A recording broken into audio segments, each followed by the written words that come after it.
Hey guys, good afternoon. Welcome back. Today we are cleaning our chicken gizzards from the chickens that we processed yesterday, and I wanted to show you guys how we do that. After we're done processing, we go ahead and we bag up all of our chicken gizzards and we put them in the refrigerator. A cold gizzard is a lot easier to clean than a warm gizzard.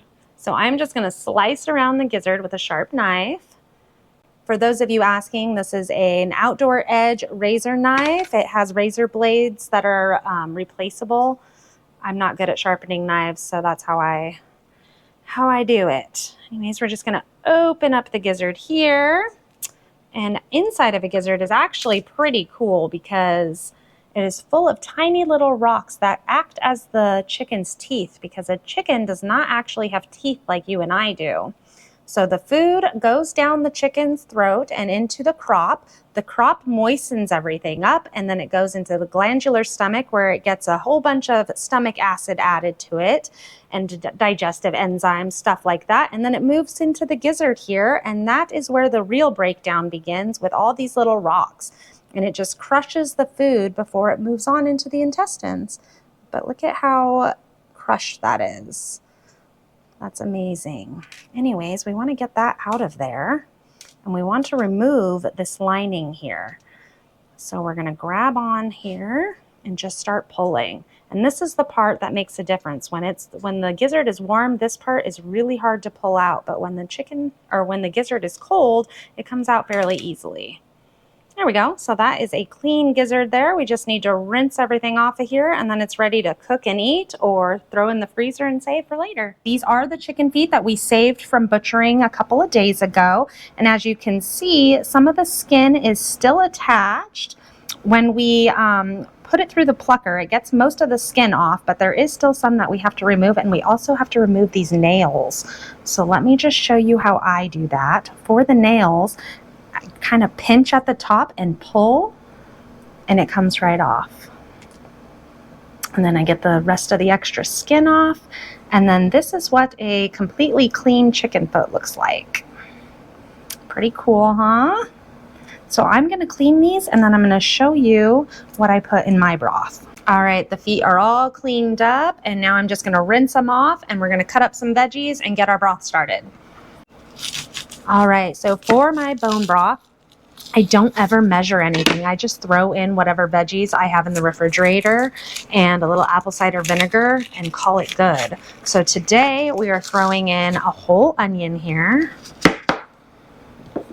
Okay, and then we're gonna throw in a few carrots.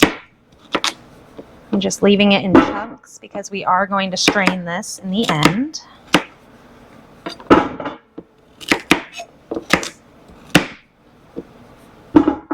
Go, and then we're also going to throw in some celery.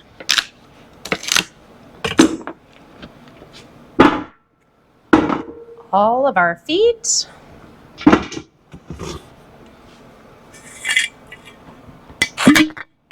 Splash of apple cider vinegar. And then I'm going to fill this with water, and we're going to get it going on the stove. All right, now you can pretty much add any kind of herbs or veggies that you want. I keep it kind of plain because I like to season things as I'm making different soups or whatever I'm using the broth for. But I'm going to bring this to a boil and then reduce it down to a simmer, and I'm actually going to let it simmer for 24 full hours. All right, you guys, now that we have our broth started and we've used up some of our chicken feet, we also need to do something with all these livers and hearts and gizzards that we have.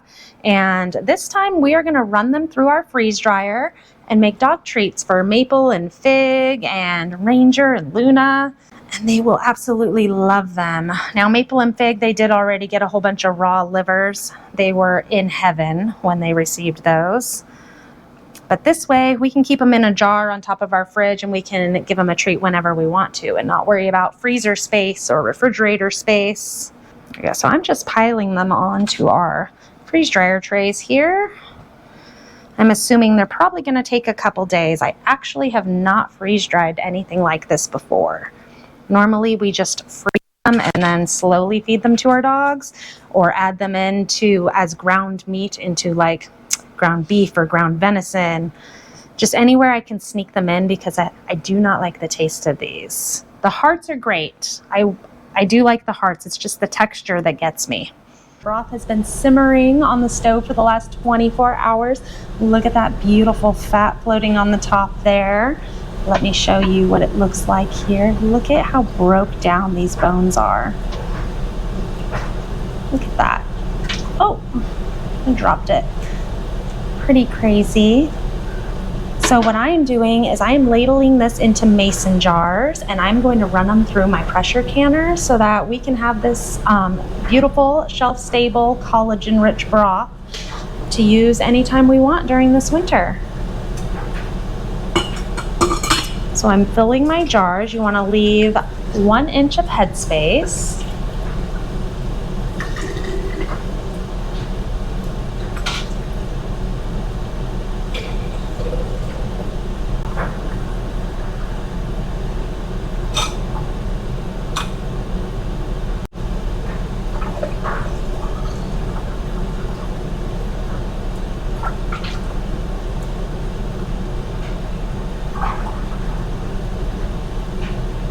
Look at these beautiful jars. Look at that fat cap. It's absolutely gorgeous. Anyways, I am wiping all my rims here with a little bit of vinegar just to get all the oil off so my seals will actually seal. Also, take a look, you guys. This is what we have left over. Fun fact, chickens are omnivores, so we are going to feed this back to our chickens. It doesn't really have any nutritional value at this point, but it's a little snack for them, and it doesn't have to go into the garbage cans. All right, so I'm just gonna put my lids on here.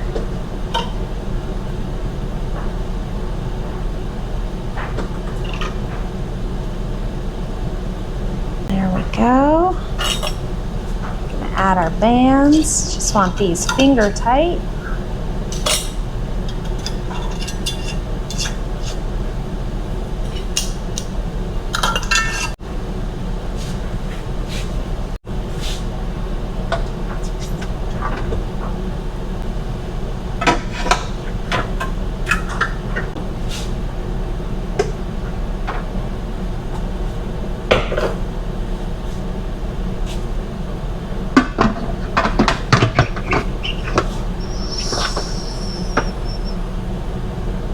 All right, now we're just gonna wait for this to come up to heat and let it vent for 10 minutes. And after it vents, we'll add our weight.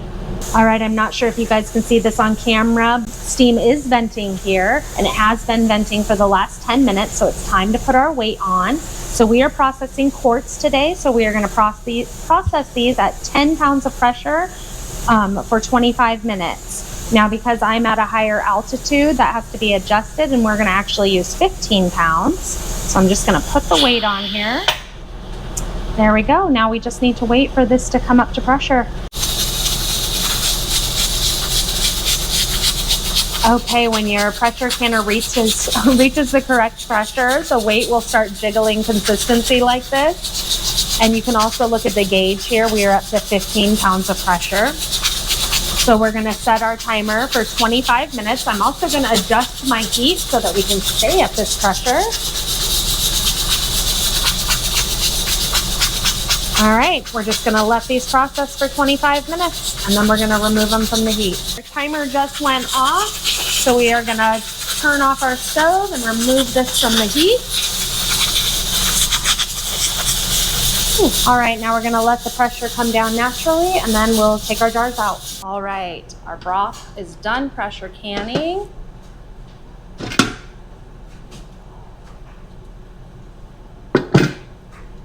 We're gonna take these out and let them sit for 12 to 24 hours to make sure they have a good seal. Look at how beautiful that looks. It's been a few days now, and I'm going to show you, look at this. This is a gizzard. Now we are keeping these as dog treats, but you can rehydrate these and use them yourself. Look at that. That's amazing. This is the heart. All right, and let's see. This is a liver here. Amazing. Oh, look at that. That is crazy. All right, well, I am just going to put these in a mason jar and store them on my fridge because we do have 4 dogs. So we are going to go through these very quickly. Otherwise, you'll want to put them in a Mylar bag with an oxygen absorber and store them in a cool, dark place. Just a reminder, guys, this went into our freeze dryer raw, which means it comes out raw. So these are not ready to eat, but they are ready to cook. Hi, Luna. Good girl. Ranger. Hold, Luna, this one's Ranger's. Good job, Ranger. Luna loves it. She wants another one.